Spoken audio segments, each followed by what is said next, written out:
Hello everyone, welcome back to my channel वांगशन and fiction with फुजोशी।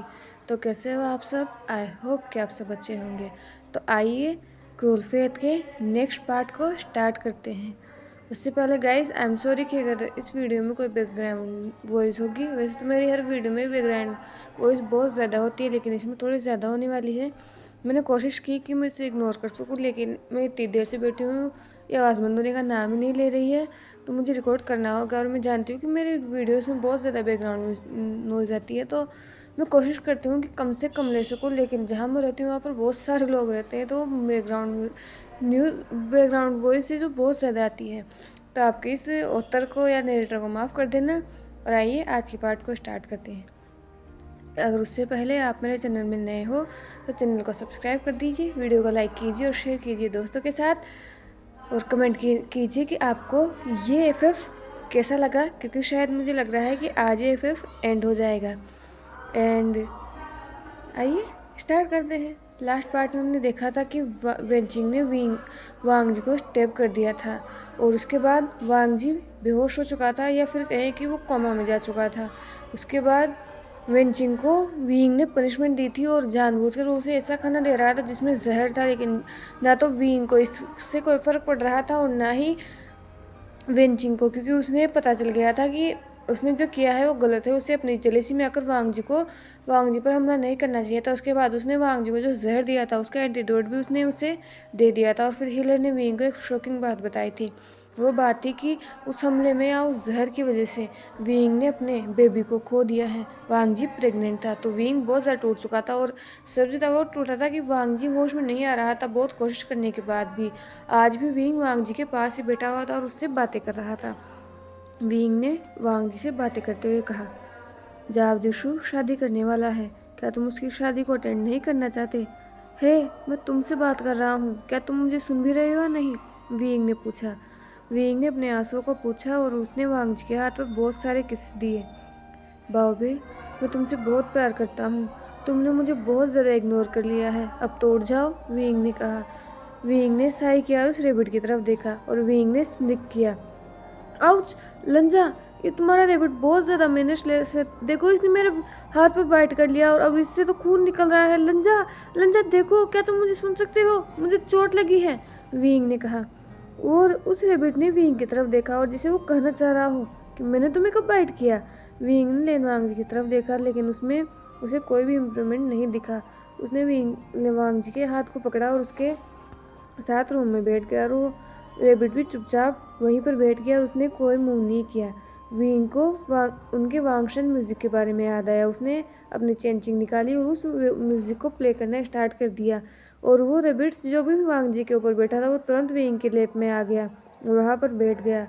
वो हर memory जो उसने वांग जी के साथ बिताई है, वो उस मेमोरी को याद करते हुए फ्लूट प्ले करने लगा। अगले दिन विंग फिर से लेनवांग जी के साथ मिला, और अब की बार जाव जिशु भी उसके साथ था। वांग जी, जाव जिशु ने कहा, मैं शादी करने जा रहा हूँ, क्या तुम मेरी शादी अटेंड करोगे? प्लीज़ मुझे जवाब दो, जाव जिशु ने पूछा। लंजा, अब बहुत हो गया, तुम कब तक सोने वाले हो? अब प्लीज़ उठ जाओ, मैं तुम्हें बहुत मिस कर रहा हूँ, विंग ने कहा। जाव जिशु और विंग ने एक दूसरे की तरफ देखा। उन दोनों ने थोड़ी और देर तक इंतज़ार किया। जिशु, तुम यहाँ से जा सकते हो, मैं लंजा के साथ यहाँ रुकूंगा, विंग ने कहा। लेकिन ब्रदर, जाओ जिशु कहने वाला था।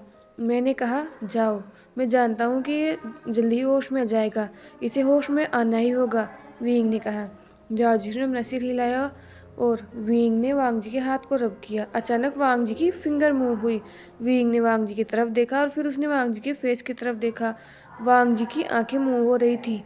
जिशु, अभी के अभी हिलर को बुलाओ, जल्दी, विंग ने कहा। जाओ जिशु विंग की तरफ घूमा। वो सरप्राइज हो गया जब उसने देखा कि वांग जी अपनी आंखों को खोलने की कोशिश कर रहा है। जाओ जिशु तुरंत हिलर को बुलाने के लिए दौड़ गया। वांग जी अपने हाथों और पैरों को धीरे धीरे हिला रहा था। उसकी आंखें बंद थी, लेकिन उसकी पलकों पर मूवमेंट साफ देखी जा सकती थी। वांग जी ने धीरे धीरे अपनी आंखें खोली। उसका विजन थोड़ा थोड़ा ब्लरी था। उसने विंग की तरफ देखा। पहले तो उसे सब कुछ एक ब्लर फिगर दिखा, उसके बाद उसे क्लियरली विंग दिख रहा था। विंग मुस्कुराया और उसकी आंखों में खुशी के आंसू आ गए। लंजा, विंग ने अपने इमोशंस में आकर कहा, और वो इतना इमोशनल हो गया कि वो रोने लगा। वांग जी ने विंग की तरफ बहुत लंबे समय तक देखा और फिर उसने रूम की तरफ देखा। धीरे धीरे वांग जी को सब कुछ याद आ गया। उसने अपनी चेस्ट पर वहाँ टच किया जहाँ पर वेंचिंग ने उस नाइफ से उसे अटैक किया था। विंग ने वांग जी के हाथ को पकड़ लिया। लंजा, क्या तुम मुझे सुन सकते हो?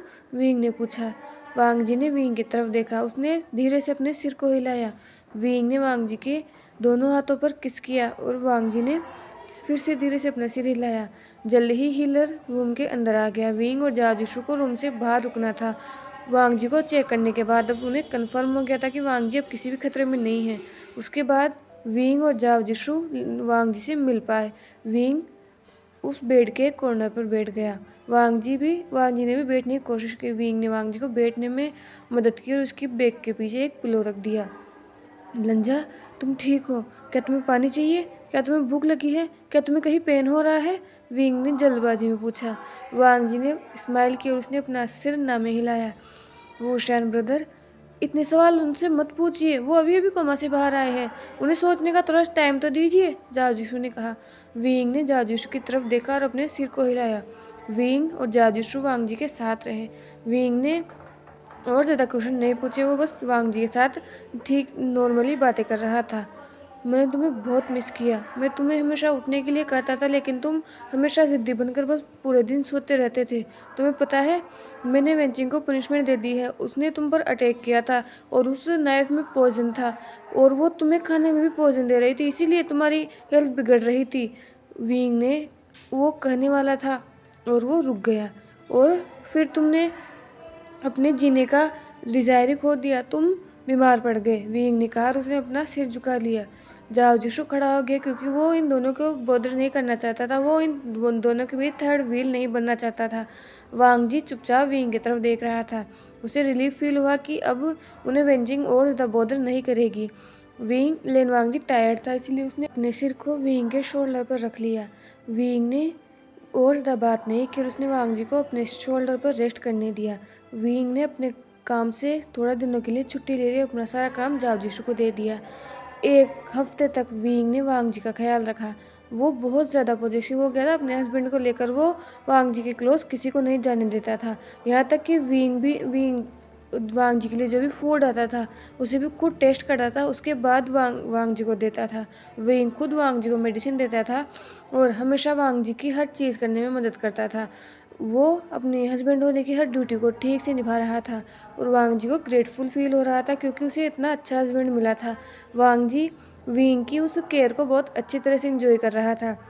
जब वांग जी पूरी तरह से ठीक हो गया तो विंग ने जाओ और वेनकेजिंग की शादी की अनाउंसमेंट कर दी और एक हफ्ते बाद ही वेनकेजिंग और जाओ की शादी हो गई, हर रिचुअल को फॉलो करते हुए। उसके बाद उन दोनों ने अपनी एक रोमांटिक नाइट स्पेंड की।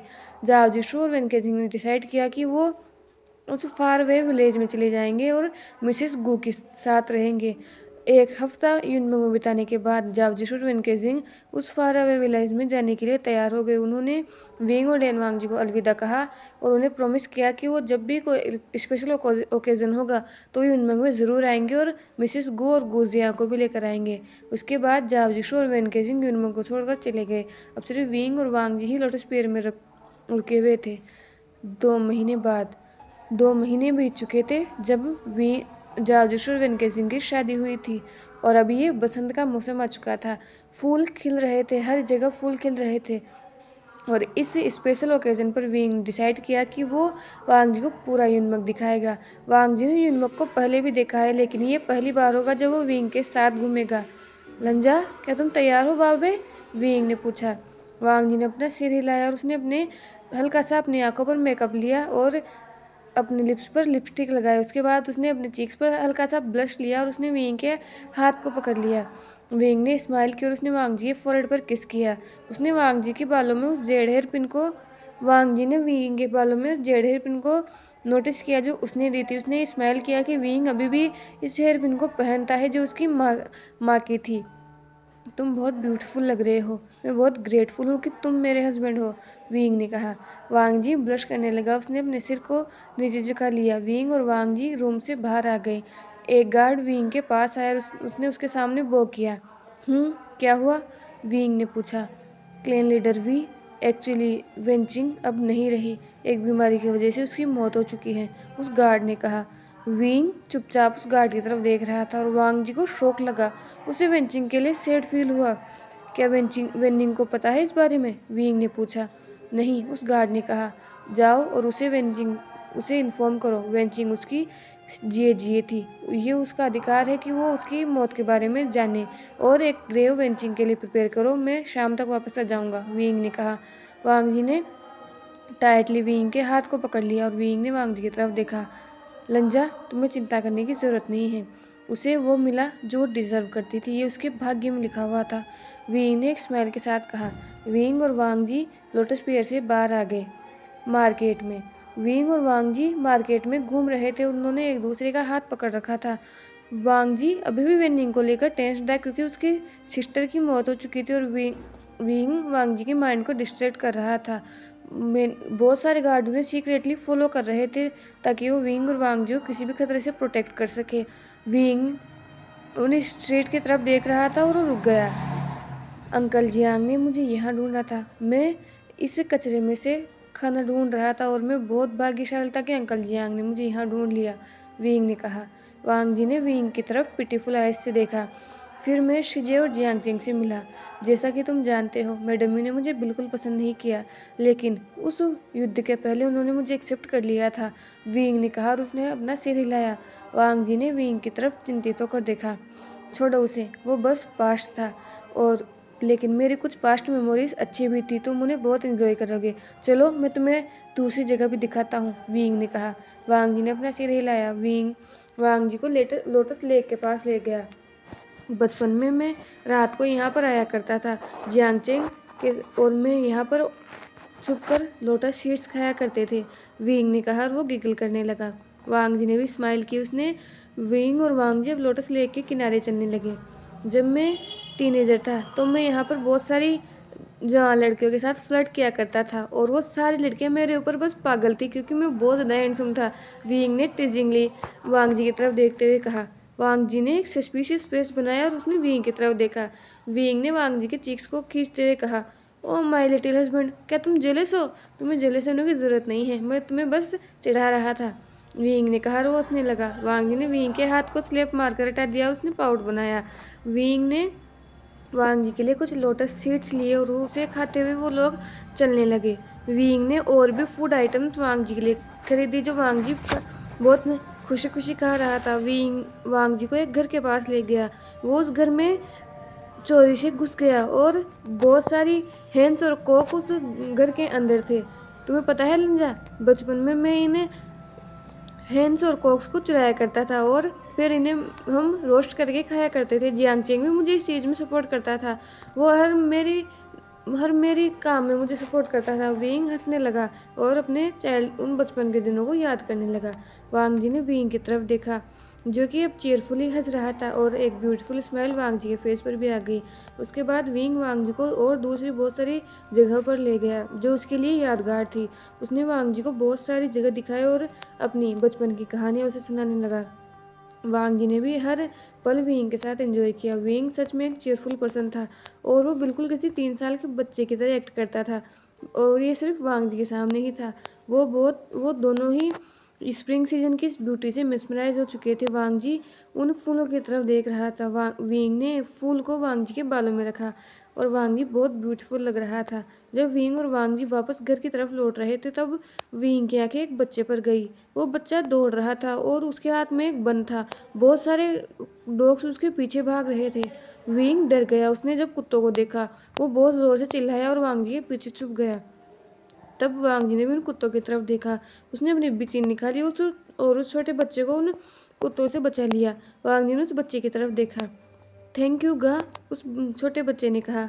जब विंग ने नोटिस किया कि अब वो कुत्ते और ज़्यादा वहाँ पर नहीं हैं तो वांग जी के पीछे से निकला। वांग जी विंग के लिए चिंतित हो गया। क्या तुम कुत्तों से डरते हो? वांग जी ने कहा। विंग ने एक सैड स्माइल दी। वांग जी विंग की आंखों में पेन देख सकता था। विंग को याद आया अपने बचपन का एक पेनफुल मोमेंट। जब मैंने अपने पेरेंट्स को खो दिया तो मैं इन स्ट्रीट में रहा करता था और मुझे हर दिन जीने के लिए स्ट्रगल करना पड़ता था और यहाँ तक कि मुझे कचरे से भी फूड उठाना पड़ता था। और एक बार कुत्ते मेरा पीछा कर रहे थे और मैं अपनी ज़िंदगी को बचाने के लिए भाग रहा था। इसीलिए मैं कुत्तों से डरता हूँ और अभी तक मैं उनके डर से ऊपर नहीं उठ पाया हूँ, विंग ने सैडली कहा। वांग जी इमोशनल हो गया और उसकी आंखों में आंसू आ गए। विंग ने वांग जी के चीक्स को सहलाया। लंजा, तुम्हें मेरे लिए दुखी होने की ज़रूरत नहीं है, वो बस पास्ट था, विंग ने कहा।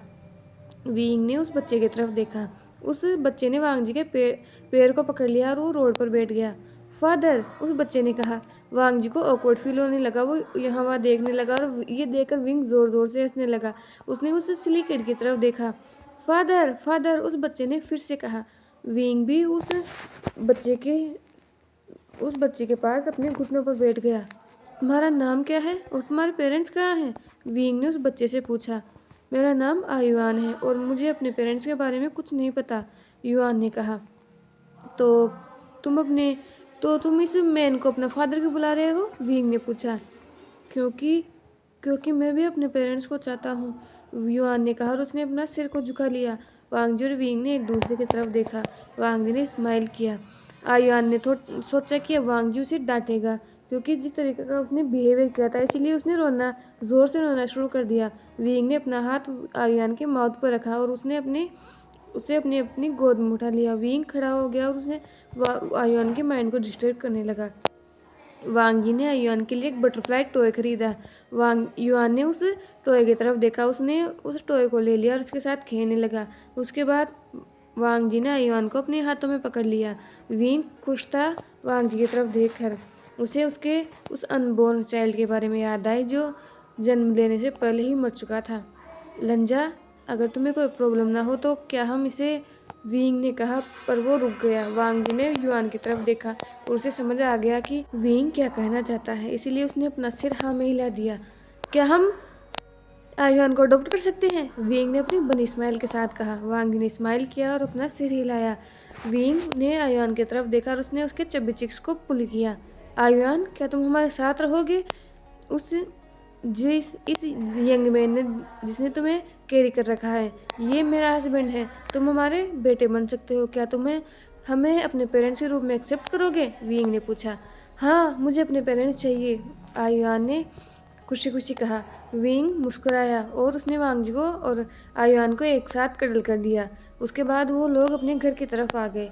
लोटस पियर में शाम को विभूषण, लेन वांग जी और आयुआन लोटस पियर में आए। विंग ने एक डिसिपल को आयुआन को एक बात प्रोवाइड कराने के लिए कहा और उसने सबके लिए फूड बनाने के लिए भी उस सर्वेंट को कहा। विंग और वांग जी उस वेनचिंग की उस ग्रेव पर आ गए। वेनिंग पहले पर ही वहाँ था और वो डीप शोक और दुख में था। वेनिंग वेनचिंग की ग्रेव के पास बैठा हुआ था। विंग ने अपने हाथ को वेनिंग के शोल्डर पर रखा। वेनिंग, एडजस्ट होने के लिए अपना टाइम लो। तुम्हारे पास अभी भी फैमिली मेम्बर्स हैं, विंग ने कहा। वेनिंग ने विभूषण की तरफ देखा और फिर उसने वेनचिंग की ग्रेव की तरफ फिर से देखा। विंग ने लेनवांग जी की तरफ देखा। थोड़ी देर तक वो लोग वहीं वेनचिंग की ग्रेव के पास रहे। उसके बाद वो आ गए। वेनिंग, हमारे साथ चलो। हम एक डिसिपल ने मुझे बताया कि तुमने सुबह से कुछ नहीं खाया है। पहले तुम कुछ खा लो, नहीं तो तुम वीक हो जाओगे, विंग ने कहा और उसने वेनिंग के हाथ को पकड़ लिया। वेनिंग ने विभूषण की तरफ देखा। वो अपनी जगह से उठ गया। विंग वेनिंग को डाइनिंग हॉल की तरफ ले गया। विभूषण, लेनवांग जी, वेनिंग और आयुआन डिनर के लिए बैठ गए। जब वेनिंग ने युआन की तरफ देखा तो वो शॉक हो गया। युआन, वेनिंग ने सरप्राइज होते हुए कहा। अनिंगागा, आयुआन ने कहा और वो वेनिंग की तरफ दौड़ने लगा। आयुआन ने वेनिंग को टाइटली हक कर लिया। वेनिंग ने भी आयुआन को अपने आर्म्स में कैरी किया। विंग और लेनवांग जी एक दूसरे की तरफ कन्फ्यूजन में देखने लगे। वेनिंग, क्या तुम इसे जानते हो? विभूषण ने पूछा। वेनिंग ने स्माइल किया। ये वेन आयुआन है। ये हमारे साथ रहा करता था, लेकिन अचानक मेरे ग्रैंडमदर की डेथ हो गई। उसके बाद आयुआन कहीं खो गया। आज मैं इसे 1 साल के बाद देख रहा हूँ, वेनिंग ने कहा।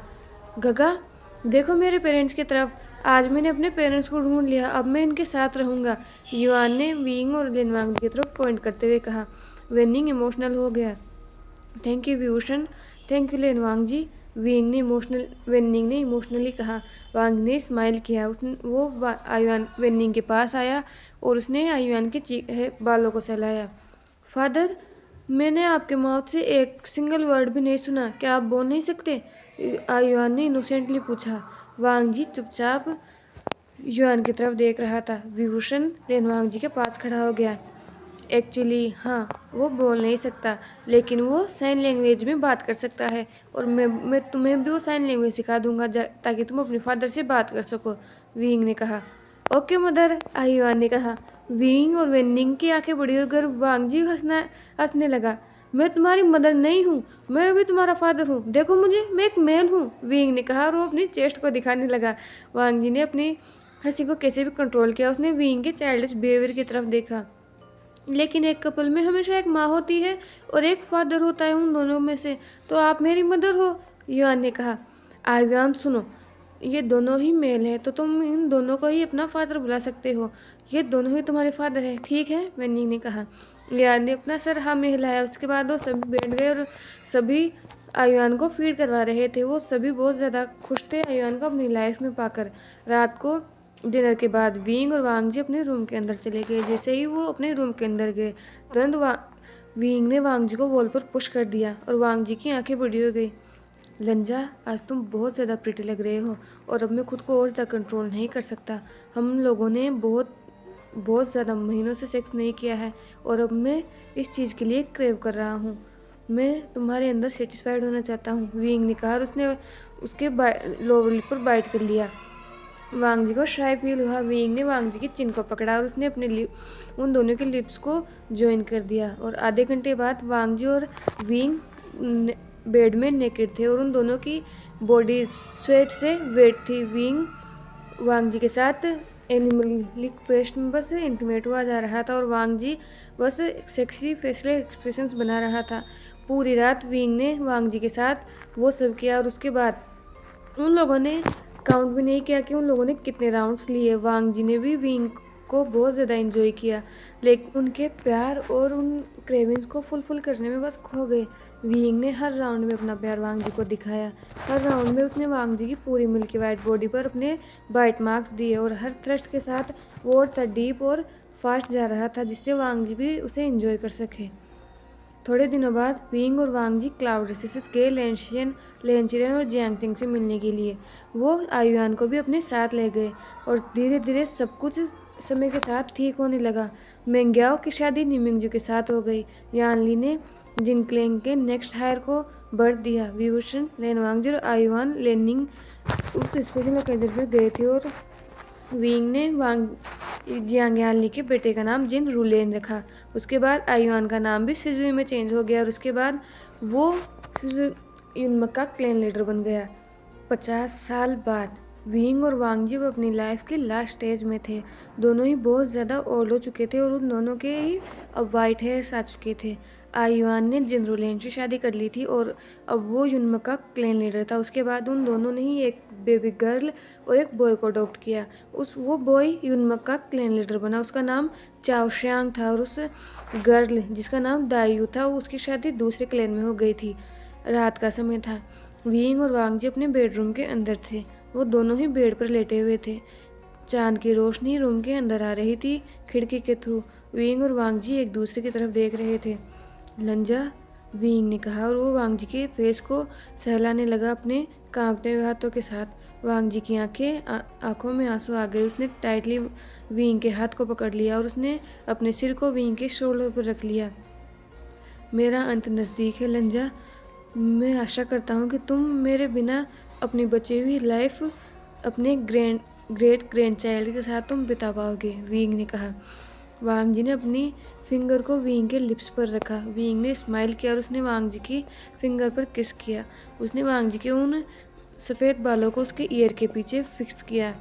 ये सच है, मेरी हालत की तरफ देखो। क्या तुम्हें अभी भी लगता है कि मैं कल सुबह तक भी जिंदा रह सकता हूँ, विंग ने कहा। वांग जी ने अपनी आंखें बंद कर ली, और वो सोब करने लगा। विंग ने वांग जी के उन आंसुओं को पूछा। विंग की बॉडी बहुत ज़्यादा वीक हो चुकी थी, और अब वो फील कर सकता था कि वो अब और ज़्यादा नहीं जिएगा, और यहाँ तक कि उसे ऐसा लग रहा था कि यह दिन उसकी लाइफ का आखिरी दिन है, और वो इस आखिरी दिन को वांग जी के साथ बताना चाहता है, और इस आखिरी पल में वो बस वांग जी के साथ रहना चाहता है। वांग जी ने अपनी आंखें खोली। उसने विंग की तरफ देखा। अगर तुम्हें कुछ भी हुआ तो मैं खुद को मार लूँगा। मैं तुम्हारे बिना जीने के बारे में सोच भी नहीं सकता। वांग जी ने अपने उन काँपते हाथों से साइन लैंग्वेज में कहा। वो भी बहुत ज़्यादा ओल्ड हो चुका था, इसलिए वो अपने हाथों को अब जल्दी जल्दी मूव नहीं कर सकता था। तुम इतने तुम इतने ज़्यादा क्यों स्टबर्न हो, विंग ने कहा, और वो हैवी ब्रीथ लेने लगा।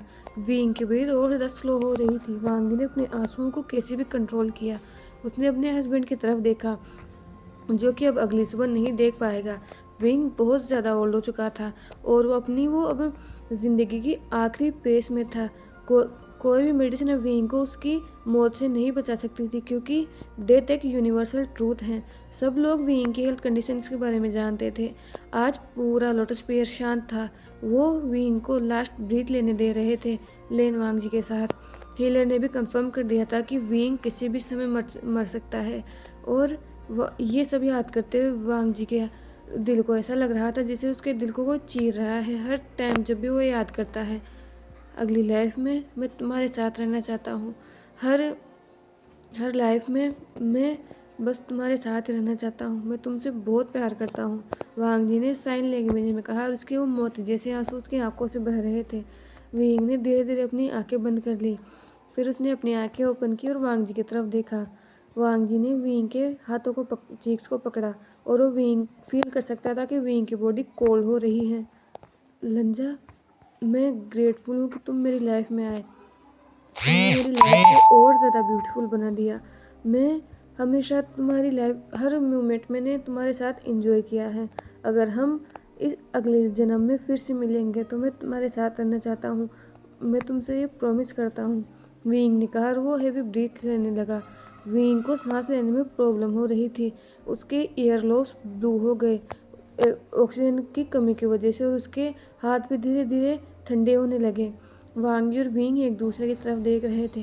विंग ने वांग जी के हाथ को टाइटली पकड़ रखा था। विंग हैवी ब्रीथिंग ले रहा था और उसकी सांसें अब और ज़्यादा धीरे हो गई, और अब वो रेयरली अपनी आंखों को ब्लिंक कर पा रहा था, क्योंकि वो वांग जी को एडमायर करना चाहता था। लेन वांग जी भी विंग की तरफ अपनी आंसू भरी निगाहों के साथ देख रहा था। धीरे धीरे विंग की ग्रिप वांग जी के हाथ पर लूज हो गई, और वांग जी ने टाइटली अपनी आंखें बंद कर ली और वो रोने लगा।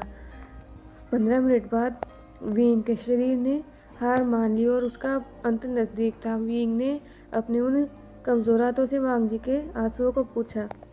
वांग जी ने अपने हस्बैंड के हाथ को टाइटली पकड़ लिया, विंग के गालों को सहलाने लगा।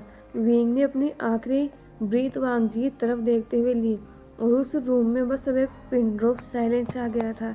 वांग जी ब्लैंक हो गया, उसकी आंखें बड़ी हो गई। उसे यकीन नहीं हो रहा था कि अब उसकी ज़िंदगी और ज़्यादा नहीं रही। वांग जी ने विंग के शोल्डर को अपने उन कांपते हाथों से टाइटली पकड़ लिया। विंग ने कोई जवाब नहीं दिया। वांग जी की पूरी बॉडी में जैसे एक करंट पास हो गया। वो कांपने लगा, उसकी पूरी बॉडी नम हो गई। वांग जी ने अपनी आंखों को बंद कर लिया और वो भी रोने लगा। उसने विंग की लाइफलेस बॉडी को टाइटली हक कर लिया। मैं तुम्हारे साथ आऊँगा, जहाँ भी तुम जाओगे, हमेशा मैं तुम्हें फॉलो करूँगा। हर लाइफ में हम दोनों साथ रहेंगे, वांग जी ने सोचा। अब वांग जी के जीने की इच्छा भी खत्म हो गई। मैं आ रहा हूँ, वांग जी ने सोचा। वांग जी ने अपनी आंखें बंद कर ली, और वांग जी के लिप्स भी अब धीरे धीरे वाइट होने लगे। वो एक स्पेल पढ़ने लगा धीरे धीरे अपने अंदर ही, और उसने अपने कोर की एनर्जी को ब्लॉक कर दिया। धीरे धीरे वांग जी की ब्रीथिंग भी स्लो होने लगी, और हम देख सकते थे कि वांग जी खुद सुसाइड कर रहा था और उस स्पेल को पढ़ रहा था जिससे वो खुद को मार सके। वो अपनी कोर एनर्जी को डिस्ट्रॉय कर रहा था। वांग जी ने विंग के उन कोल्ड हाथों को पकड़ा, और जब भी एक ह्यूमन की डेथ होती है तो उसका पूरा शरीर ठंडा पड़ जाता है, और एक ही बायोलॉजिकल रीज़न है। वांग जी के हाथ भी धीरे धीरे ठंडे पड़ने लगे, और उसने विंग की तरफ अपनी आंसू भरी निगाहों से देखा। वांग जी ने अपनी आखिरी सांसें ली, और एक आंसू की एक बूंद उसकी आंखों से नीचे गिर गई। उसके साथ ही वांग जी की बॉडी भी कोल्ड और लाइफलेस हो गई। तो ये था हमारी स्टोरी का यहाँ पर एंड। लिटरली मेरी आंखों में आंसू है। अभी मुझे नहीं लगा था कि हाँ मैंने इसे कैसे रिकॉर्ड किया है, पर प्लीज़ कमेंट में आपको बताना कि आपको ये स्टोरी कैसी लगी। इस स्टोरी से मैं सच में बहुत ज़्यादा जुड़ी हुई हूँ। ये स्टोरी मैंने तब स्टार्ट की थी जब मैंने पहली बार मैंने किसी और की स्टोरी परमिशन लेकर इसे एक्सप्लेन किया था, और आज ये स्टोरी को मैंने एंड किया है। I am very attached to this story, and मैं उस ऑथर को भी थैंक्स बोलना चाहूँगी कि जिसने इतनी ब्यूटीफुल स्टोरी लिखी और मुझे एक्सप्लेन करने की परमिशन दी। आई होप कि मैं ऑथर को सेटिस्फाइड कर पाई होंगी। और लास्ट एपिसोड में लिटरली मेरी आंखों से आंसू बह रहे थे। और आपके थॉट्स भी प्लीज़ मेरे साथ कमेंट में शेयर करना कि आपको ये एफएफ कैसा लगा, पूरा एफएफ आपको कैसा लगा, एंड आपके लास्ट पल वांगजी और विंग के कैसे लगे। ऑथर की तरफ से और मेरी तरफ से ये हैप्पी एंडिंग है, क्योंकि दोनों की लाइफ एक साथ ख़त्म होना, इससे ज़्यादा हैप्पी एंडिंग तो हो ही नहीं सकती। अगर कोई एक पर्सन पहले मर जाता और दूसरा पर्सन उसकी याद में बस जीता रहता, इससे अच्छा वो दोनों ने एक दूसरे की बाहों में आखिरी सांसें ली थी। तो मेरे और ऑथर के हिसाब से तो ये एंडिंग हैप्पी है। तो प्लीज़ आप भी बताना कि आपको एफएफ कैसा लगा। Thank you for watching.